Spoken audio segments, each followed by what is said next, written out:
जिस प्रदूषण ने ग्लोबल वार्मिंग और जल प्रलय का संकट पैदा किया है, उसके असर से हवा भी अपना रुख बदलने लगी है। शहरों में सांस लेने लायक हवा बची नहीं है और अब जो हवा तूफान बनकर आ रही है, वो भी लोगों को बचाने की बजाय मिटाने का ही संकेत दे रही है। कहीं चक्रवात बनकर तो कहीं धूल भरी आंधी लाकर।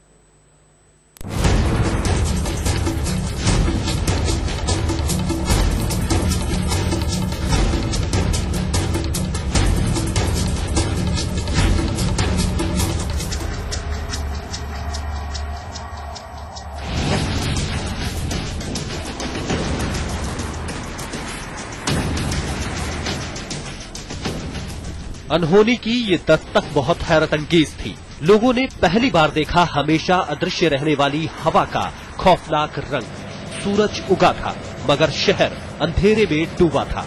सितंबर महीने में सिडनी की सुबह का ये रंग था हवा की तलखी से। आंधी बनकर आई हवा अपने साथ धूल का गुबार लाई थी और वही गुबार उसने उड़ेल दिया पूरे शहर के ऊपर। धुंध इतनी गहरी थी कि लोगों के लिए काम पर निकलना बेहद मुश्किल था। जिंदा रहने के लिए हवा बहुत जरूरी है। यहाँ हवा तो बेशुमार थी, लेकिन उस हवा में आंखें खुली रखना मुश्किल था और सांस लेना दूभर। Colour was amazing. I've never seen it. I'm 72 years old, and I've never seen that in my life before. It's the first time ever. So it's really a phenomenon. दरअसल न्यू साउथ वेल्स और Sydney पर अचानक ही धूल की चादर फैल गई। मौसम विभाग के मुताबिक ऑस्ट्रेलिया के पश्चिमी इलाके में सूखा पड़ रहा है और सूखी धरती से ऊपरी परत से उठी धूल पड़ी हवाओं ने पूरे आसमान को ढक लिया। यहाँ हवा का रंग गुस्से से लाल था, तो वहीं फिलीपींस में हवा सब कुछ अपने साथ उड़ा लेने की हद तक गुस्से में थी।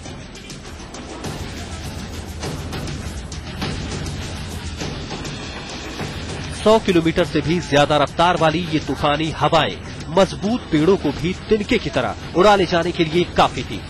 गनीमत सिर्फ इतनी थी कि तबाही की रफ्तार जल्द ही थम गई, वरना लोगों ने ये भी देखा है कि हवा अगर तूफान बनती है तो उसके सामने कंक्रीट की मजबूत दीवारें भी थर थर कांपती हैं।